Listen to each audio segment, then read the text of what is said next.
ఈ బిజినెస్ ఏదైనా మీ ఊర్లో ప్రమోషన్ చేయాలంటే అది సుమన్ టీవీతోనే సాధ్యం. ఇప్పుడే సంప్రదించండి. ఓకే అండి, మన గౌరవ సిపి శంకరప్రతాప్ బాగ్చి గారి ఆదేశాల మేరకు 31వ తారీఖు 3వ నెల 2005లో మధ్యాహ్నం 2 గంటల సమయంలో పెందుర్తి జ్యూరిడిక్షన్లో 180 కేజీల గంజాయి పట్టుకోవడం జరిగింది. ఈ ఆపరేషన్ని మా టాస్క్ ఫోర్స్ వారి సహకారంతో పెందుర్తి పోలీస్ నిర్వహించడం జరిగింది. SHO పెందుర్తి గారు దీనికి నేతృత్వం వహించారు. ఇందులో మొత్తం 180 కేజీల గంజాయి, మొత్తం 3 కేజీల ప్యాకెట్లు 32, అలాగే 2 కేజీల ప్యాకెట్లు 42 ఒక టెంపో ట్రావెలర్లో పట్టుకోవడం జరిగింది. దీని విలువ సుమారు 10 లక్షలు ఉంటుందని అనుకుంటున్నాం. దీంట్లో ప్రధాన ముద్దాయిలు మొత్తం 7 అండి. ఇందులో 5 మేము పట్టుకోవడం జరిగింది. మిగతా 2 దావుద్ ఖాన్ అనే అతను ఒరిస్సాలోను, అలాగే శ్రీనివాస్ వాగ్ అనే అతను మహారాష్ట్రలోనూ ఉంటున్నారని తెలిసింది. వీళ్ళను కూడా పట్టుకోవడం జరుగుతుంది.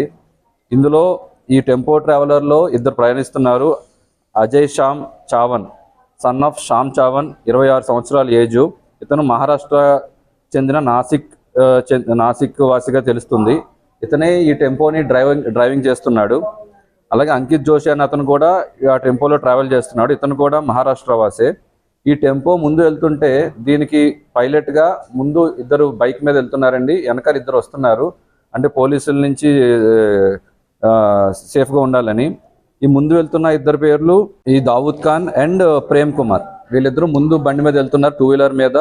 వెనకాల ఈ బిసోయి సహదేవ్ అండ్ కొర్ర సన్యాసిరావు వీళ్ళిద్దరూ వెనక బండి మీద వస్తున్నారు.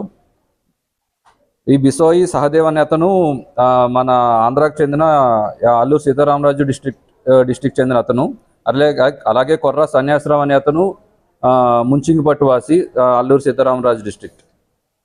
ఈ ఆపరేషన్ వివరాల్లోకి వెళ్తే, పోలీసులకు వచ్చిన విశ్వసనీయ సమాచారం ప్రకారం SHO సతీష్ గారి నేతృత్వంలో టాస్క్ ఫోర్స్ వారి సహకారంతో నిర్వహించడం జరిగింది. సుమారు నగదు ఈ గంజాయితో పాటుగా 10,000 క్యాష్, అలాగే 2 ద్విచక్ర వాహనాలు, 5 మొబైల్ ఫోన్స్ అండ్ ఒక మినీ టెంపో ట్రావెలర్ని కూడా స్వాధీనం చేసుకోవడం జరిగింది. ఈ దర్యాప్తులో వెలుగులోకి వచ్చిన ముఖ్య విషయాలు ఏంటంటే, ఈ నిందితులు గంజాయి సరఫరా చేస్తున్నట్లు పోలీసులకు కీలక సమాచారం అందింది.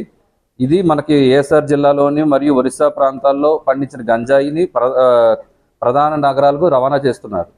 ఎక్కడి నుంచి అంటే మెయిన్గా మనకి ఒరిస్సా నుండి ఈ గంజాయిని మహారాష్ట్రలోని నాసిక్కి తరలిస్తున్నారు. దీంట్లో ఇప్పుడు కేసు నమోదు చేయడం జరిగింది. ముద్దాయిల్ని తొందరలోనే రిమాండ్కి తరలిస్తాము. అలాగే మిగిలిన ఎవరైతే ముద్దాయిలు ఉన్నారో 2 మనకి కస్టడీలో లేరు ప్రస్తుతానికి. దావుద్ ఖాన్ అనే అతను ప్లస్ శ్రీనివాస్ వాగ్ అనే అతను. ఇతని కోసం టీమ్స్ తయారు చేస్తాం. వీళ్ళ కోసం గాలిస్తున్నాం. తొందరలోనే వీళ్ళని కూడా పట్టుకుంటామండి. అలాగే గంజాయి రవాణాపై నిఘా పెంచాం. అలాగే మాదక ద్రవ్యాలు అక్రమ రవాణాకు పాల్పడే వారిపై కఠిన చర్యలు తీసుకోవడం జరుగుతుంది. డ్రగ్స్ తయారీ, రవాణా, విక్రయం, వినియోగం చేస్తే 10 నుంచి 20 సంవత్సరాల జైలు మరియు భారీ జరిమానా విధిస్తాం.